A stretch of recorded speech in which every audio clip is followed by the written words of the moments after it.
Today's show examines another important aspect of the pro-life movement, the use of mass media to encourage a greater respect for human life and to reduce the number of abortions by using mass media education for long-term cultural change.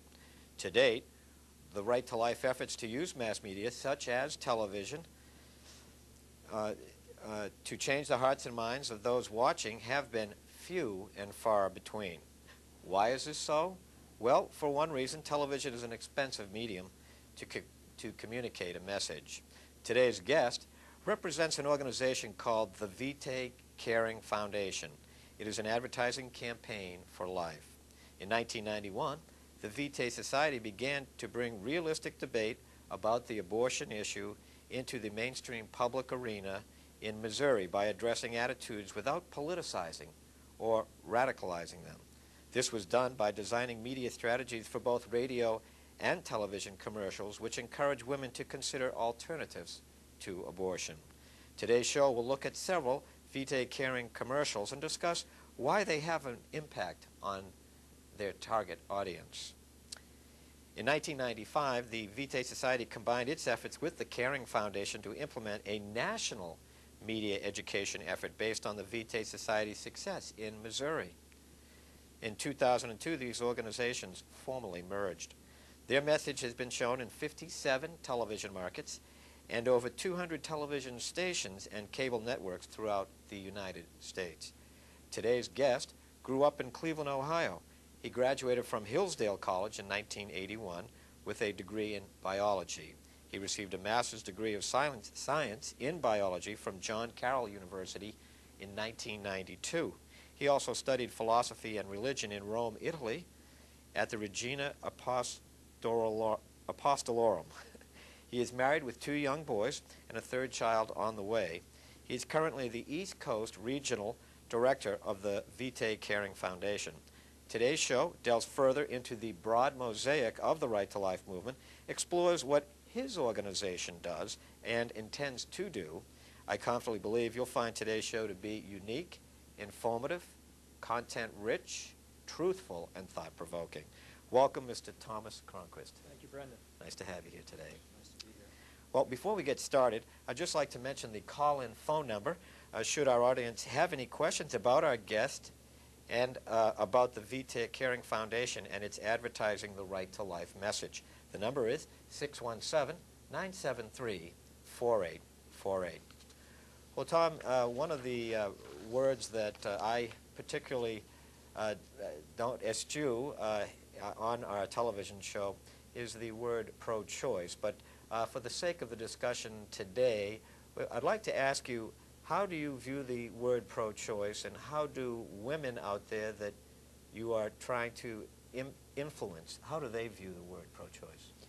That's a good question, Brendan. The Vitae Caring Foundation is working to reduce the number of abortions and change our culture and move it toward a pro-life position.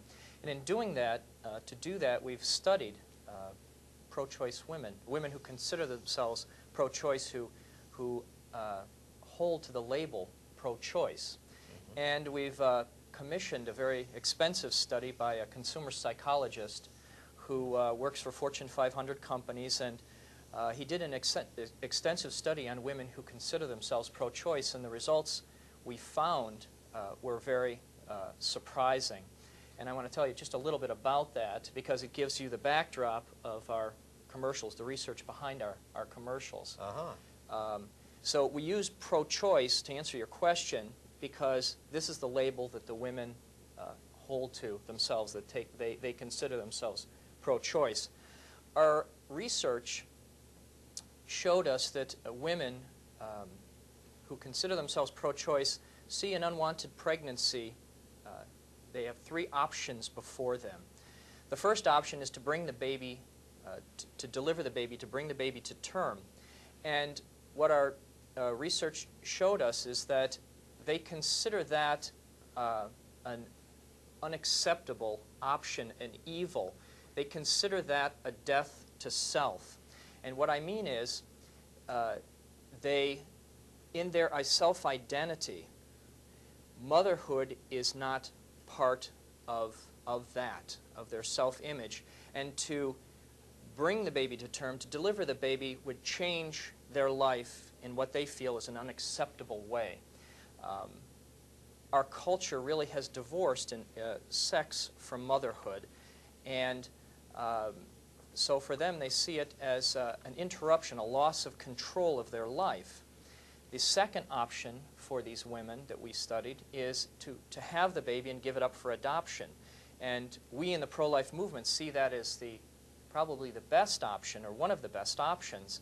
But unfortunately, these women see that as the least preferable option, because they would experience what we call this death of self, or what they've revealed to us as a death of self, and also that they feel that they would be a bad mother. So it's two deaths, in a sense. It's the death of self, and it's really the death of the child by abandonment. They feel that if they give their child up for adoption, they would be abandoning that child to strangers who might abuse the child, who might neglect the child, and the child might come back into their life later on and complicate their life, who they want to be in the future, their plans for the future.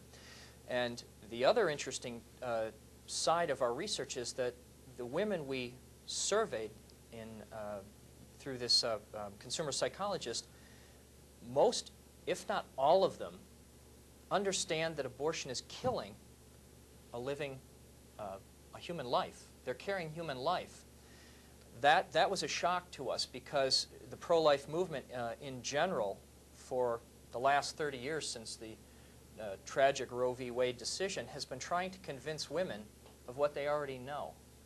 So, in short, what our research has given us is the understanding that this issue for pro-choice women is not about the baby, it's about the mother, it's about the woman. So our commercials are designed to come at the issue, the problem, from the woman's perspective. I see. Well, one of the interesting things that I find that they would take such a jaded view of adoption. I mean, unfortunately, that's true. Most adoptions are, with loving parents that maybe can't have children and can provide a nice home or whatever, a good family rearing of the child, that sort of thing. So I'm just amazed by that. Well, we're going to get right into what he means by all this, and what we'd like to do is run 3 commercials right back to back, and then we're going to discuss these 3 commercials. So if you could, I'd appreciate if they could run those commercials now.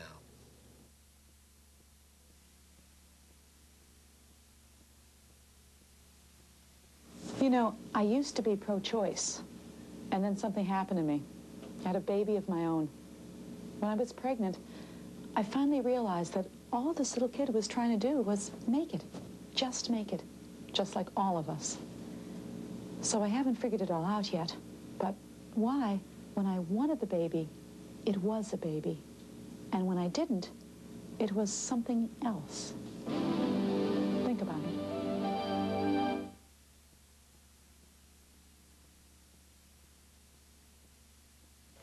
You know, I used to be pro-choice, but with new medical advances, unborn babies are now being saved before birth with blood transfusions, even heart surgery. I'm confused. Why are some little ones, while still in the womb, treated with miracles, and other tiny babies of very same ages and perfectly healthy aborted? Pro-choice just doesn't make sense to me anymore. Back when I decided I was pro-choice, my daughter was just an infant. The internet was unheard of, and today's medical wonders were unimaginable.